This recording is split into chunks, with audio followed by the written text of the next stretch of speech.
तो हेलो दोस्तों, कैसे हैं आप लोग। मैं हूं अंकुर और स्वागत है आपका मेरे और आपके अपने चैनल कॉमिक बुक गाय पर।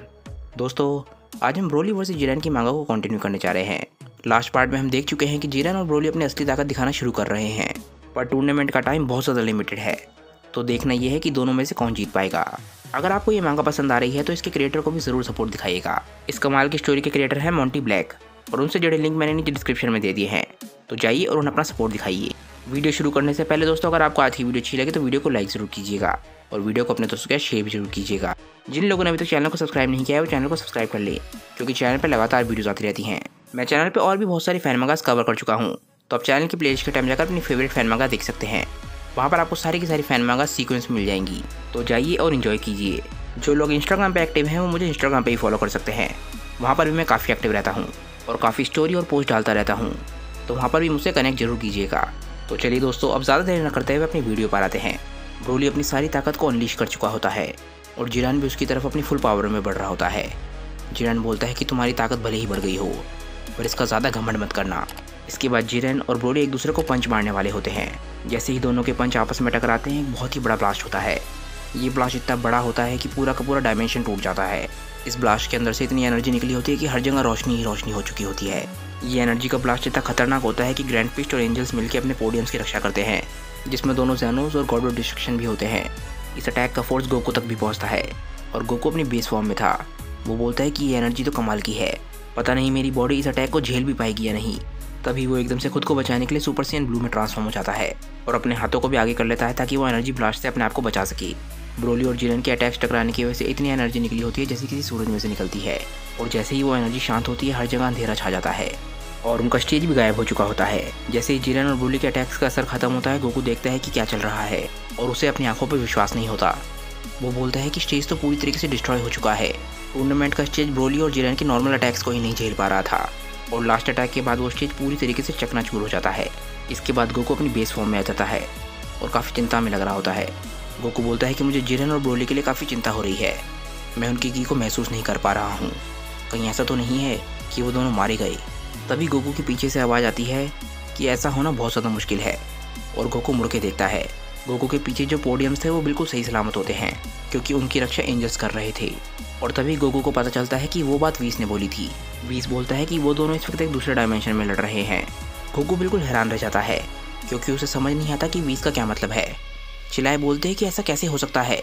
इसके बाद ग्रैंड प्रीस्ट उन्हें पूरी बात समझाते हैं।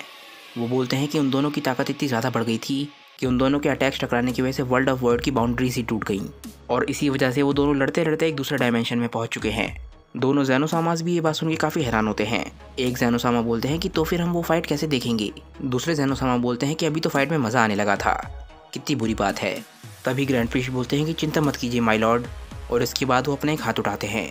जैसे ही ग्रैंड प्रीस्ट अपना हाथ उठाते हैं, उन सभी के सामने एक बहुत ही बड़ा ऑर्ब आ जाता है, और ये कोई आम ऑर्ब नहीं है। गोकू इसे देख के बोलता है कि ये तो बहुत ही बड़ा है, कितनी कमाल की बात है। पर बेलमोड ऑलरेडी जानता है कि ये क्या चीज़ है। ग्रैंड प्रीस्ट बोलते हैं कि सभी लोग इस जायंट ऑर्ब की तरफ ध्यान दो, ये एक बहुत ही बड़ा ऑर्ब है जिसके अंदर हम पूरा मैच देख सकते हैं। इससे फ़र्क नहीं पड़ता कि वो लोग कितनी दूर जाते हैं, जब तक ये टूर्नामेंट चल रहा है हम इस मैच को देख सकते हैं।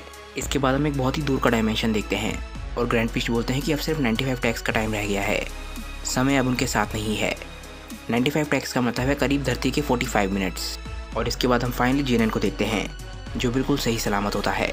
जिरेन काफ़ी ज़्यादा गुस्से में लग रहा होता है। वो बोलता है कि पलक झपकते ही कुछ भी हो सकता है, और ठीक उसी समय वो ब्रोली पे अटैक कर रहा होता है। जिरेन के अटैक इतने पावरफुल होते हैं कि ब्रोली को बहुत दर्द हो रहा होता है। जिरेन ने ब्रोली के ऊपर पंचेस की बरसात कर दी होती है, पर भले ही ये पंचेस कितने भी ज़्यादा पावरफुल हों, ब्रोली हार मानने वालों में से नहीं है, और हर पंच के साथ उसका गुस्सा लगातार बढ़ते जा रहा होता है। और इसके बाद ब्रोली जिरेन के मुंह को पकड़ने की कोशिश करता है, जैसा वो पहले भी कर चुका है, पर जिरेन इस बार अपने आप को बचा लेता है, क्योंकि जिरेन जानता है कि ब्रोली क्या करेगा। जिरेन इसके बाद एकदम से उछलता है और ब्रोली की तरफ बढ़ता है। ब्रोली भले ही एक बहुत ही ज़्यादा पावरफुल वॉरियर हो, पर जिरेन टैक्टिकली बहुत ज़्यादा स्मार्ट है, और इस फाइट में जिरेन के पास ये एक बहुत ही बड़ा एडवांटेज है। इसके बाद जिरेन अपनी एक लात से ब्रोली के चेहरे पे बहुत ज़बरदस्त लात मारता है, और इसके बाद जिरेन अपनी दूसरी लात से ब्रोली पे इतना तगड़ा अटैक करता है कि वो जाके किसी ग्लास बैरियर से टकराता है, और ब्रोली के इस ग्लास बैरियर से टकराने की वजह से वो पूरी तरीके से चकनाचूर हो जाता है। ये एक तरीके का डायमेंशन बैरियर था जो ब्रोली के टकराने से अब टूट चुका है। जिरेन अभी भी ब्रोली की तरफ बहुत तेज़ी से बढ़ रहा होता है, क्योंकि वो जानता है कि ब्रोली को हराना इतना आसान नहीं होगा। पर ब्रोली पिछले अटैक के बाद थोड़ा सा घायल लगने लग जाता है। पर एक बात जो हम सब ब्रोली के बारे में जानते हैं वो ये है कि ब्रोली जितना ज़्यादा घायल होता है उतना ही ज़्यादा उसे गुस्सा भी आता है। और जैसे ही ब्रोली अपनी आंखें खोलता है ये बात क्लियर हो जाती है कि ब्रोली का गुस्सा इस वक्त बिल्कुल अलग लेवल पर है। उसकी आंखों में उसकी नसें दिखने लग जाती हैं जो सिर्फ गुस्से आने पर ही होता है। और जिरेन भी ब्रोली की तरफ बढ़ते बढ़ते ये चीज़ देख लेता है। ब्रोली एकदम से एक बहुत ही पावरफुल पंच बनाता है और जैसे ही जिरेन उसके पास पहुंचता है ब्रोली उसके चेहरे पे ज़बरदस्त पंच मारता है। और ये पंच इतना ज़बरदस्त था कि जिरेन के चेहरे से धुआं निकल रहा होता है और पहली बार ही उसका चेहरा घायल लगने लग जाता है। पर ब्रोली का गुस्सा अभी भी शांत नहीं हुआ होता। वो अपना दूसरा हाथ आगे करता है और अटैक बनाते हुए जिरेन की तरफ शूट करने ही वाला होता है। पर किसी तरीके से जिरेन वक्त रहते इस अटैक को देख लेता है और इससे पहले कि ये अटैक उस तक पहुंचे जिरेन एकदम से गायब हो जाता है। ब्रोली का ये अटैक पूरी तरीके से बेकार हो जाता है और इसके बाद ब्रोली अपने ऊपर की तरफ देखता है। जिरेन अपनी सुपर स्पीड की मदद से एकदम से ब्रोली के ऊपर पहुंच जाता है। ब्रोली जिरेन की तरफ देखता है और जिरेन एक की ब्लास्ट बना रहा होता है और ब्रोली भी इसके बाद अपना की ब्लास्ट चार्ज करने लग जाता है। जिरेन का अटैक ब्रोली के बहुत ज़्यादा नज़दीक पहुंच चुका होता है और ऐसा लगता है कि ब्रोली अपने आप को बचाने में कामयाब नहीं रहेगा। पर तभी एकदम से ब्रोली अपने माउथ बीम से अटैक करता है। जिरेन का की ब्लास्ट और ब्रोली की माउथ बीम आपस में टकराते हैं जिसके बाद उन दोनों में पावर स्ट्रगल शुरू हो जाती है।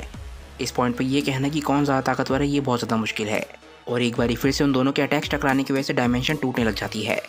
गोकू भी ये चीज़ देख के बिल्कुल हैरान हो रहा होता है पर ब्रोली और जिरेन दोनों ही हार नहीं मान रहे होते और दोनों ही अपनी पूरी ताकत से एक दूसरे पर अटैक कर रहे होते हैं। जिसके बाद एक ब्लास्ट होता है। फाइनली एक और डायमेंशन का बैरियर टूट जाता है पर दोनों ने अभी भी हार नहीं मानी है। इसके बाद हम ब्रोली को देखते हैं। ब्रोली एक बार फिर से जिरेन की तरफ बढ़ने लग जाता है ताकि वो उसे पकड़ के फिर से मार सके। जिरेन भी सेम चीज़ कर रहा होता है और वो भी ब्रोली की तरफ बढ़ने की कोशिश करता है और इसके बाद वो एक दूसरे के पास पहुंच जाते हैं। दोनों एक दूसरे के चेहरे पे बहुत ज़बरदस्त पंच मारते हैं और इस बारी वो जिस डायमेंशन में पहुंचे थे इस बारी वो डायमेंशन भी पूरी तरीके से शैटर हो जाता है। उसके टुकड़े टुकड़े हो जाते हैं। इसके बाद वो एक दूसरे डायमेंशन में पहुंच जाते हैं। ये डायमेंशन पूरी तरीके से वाइट होता है यानी कि ये पूरी तरीके से एम्प्टी है। इस तरीके का डायमेंशन हम पहले भी मर्नो की स्टोरी में देख चुके हैं जहाँ पर गोकू ने जाकर ट्रेनिंग करी थी ओल्ड ज़ेनो और फेक मर्नो के साथ। इसके बाद हमें एक बारी फिर से ब्रोली और जिरेन दिखते हैं। दोनों ने अभी अभी एक दूसरे को पंच मारा होता है और दोनों ही अभी उस अटैक के इम्पैक्ट से उभरे नहीं होते और दोनों खुद को रोकने की कोशिश कर रहे होते हैं। आखिरकार वो दोनों खुद को रोकने में कामयाब हो जाते हैं और इसके बाद वो एक बारी फिर से आमने सामने खड़े होते हैं। दोनों में से कोई भी हार मानने के लिए तैयार नहीं होता। इसके बाद जिरेन ब्रोली से बोलता है कि ब्रोली सच में तुम कमाल हो। मैं देख सकता हूँ कि तुम फाइट में बहुत तेज़ी से अडेप्ट कर रहे हो और तुम्हारी ताकत भी बहुत तेज़ी से बढ़ रही है। मुझे सच में विश्वास नहीं होता कि गोकू ने तुम्हें ट्रेन किया है। इसके बाद जब हम ब्रोली को देखते हैं तो ब्रोली बहुत ज़्यादा कॉन्फ्लिक्टेड लग रहा होता है। ऐसा लगता है कि वो खुद को शांत करने की कोशिश कर रहा है पर वो किसी तरीके से कामयाब नहीं हो रहा। इसके बाद जिरेन एक बहुत ही कमाल की बात बोलता है। जिरेन बोलता है कि समय आ गया है कि मैं तुम्हें अपनी असली ताकत दिखाऊं और जिरेन इसके बाद अपनी आंखें बंद कर लेता है। बेलमोट बोलता है कि लगता है समय हो गया। ये जिरेन का फाइनल ट्रम्प कार्ड है और इसके बाद जिरेन आखिरकार अपनी आंखें खुलता है और जैसे ही जिरेन की आंखें खुलती हैं सबको समझ आ जाता है कि जिरेन का ट्रम्प कार्ड क्या है। ब्रोली हालांकि अभी भी नहीं समझ पाया होता कि जिरेन ने क्या किया है। जिरेन की बॉडी के अंदर से एक बहुत ही इंटेंस ऑरा निकलने लग जाता है और उसके चारों तरफ की वाइब पूरी तरीके से बदल जाती है। जिरेन की ये फॉर्म बहुत ही जानी पहचानी है। ये फॉर्म है अल्ट्रा इंस्टिंक्ट। गोकू बोलता है कि नहीं, ऐसा कैसे हो सकता है। ये तो बीस भी पहली बारी गोकू के अलावा किसी मॉडल को अल्ट्रा इंस्टिंक्ट का इस्तेमाल करते हुए देख रहा होता है और बीरस भी इस फॉर्म को देख के बिल्कुल हैरान रह जाता है। बेलमोट चैन की सांस लेता है। वो बोलता है कि सब लोग ध्यान से देखो, यह है जिरेन का वर्जन अल्ट्रा इंस्टिंक्ट का। दोनों ज़ेनोस जिरेन की ताकत को देख के बहुत हैरान होते हैं और इसके बाद ब्रोली फिर से लड़ने के लिए तैयार हो जाता है पर जिरेन बिल्कुल शांत होता है। अब जिरेन जब अल्ट्रा इंस्टिंक्ट को अचीव कर चुका है तो उसे लड़ने की बिल्कुल भी ज़रूरत नहीं है। जिरेन की बॉडी ये ऑलरेडी सीख चुकी है कि उसे खुद को डिफेंड और दूसरों पर अटैक कब करना है। पर सबसे ज़्यादा कमाल की बात तो ये है कि हम गोकू के अलावा पहली बार किसी और को अल्ट्रा इंस्टिंक्ट का इस्तेमाल करते हुए देखेंगे। और आप लोग मुझे नीचे कमेंट करके बता सकते हैं कि आप इसके लिए कितने एक्साइटेड हैं, क्योंकि मैं नेक्स्ट पार्ट के लिए बहुत ज़्यादा एक्साइटेड हूँ। आज की वीडियो दोस्तों यहीं पे एंड हो जाती है। मुझे नीचे कमेंट करके बताइए कि आज की वीडियो आप लोगों को कैसी लगी और आपका इस मांगा के बारे में क्या ख्याल है। अगर आपको आज का वीडियो अच्छा लगा हो तो वीडियो को लाइक ज़रूर कीजिएगा और वीडियो को अपने दोस्तों के साथ शेयर भी जरूर कीजिएगा। जिन लोगों ने अभी तक चैनल को सब्सक्राइब नहीं किया है वो चैनल को सब्सक्राइब कर लें, क्योंकि चैनल पर लगातार वीडियोज़ आती रहती हैं और आपके एंटरटेनमेंट के लिए मैं लगातार यहाँ पे वीडियोज़ लाता रहूँगा। तो चलिए दोस्तों, आज के लिए बस इतना ही। मैं मिलता हूँ आप लोगों को अपनी नेक्स्ट वीडियो के साथ। तब तक के लिए बाय दोस्तों और थैंक्स फॉर वॉचिंग।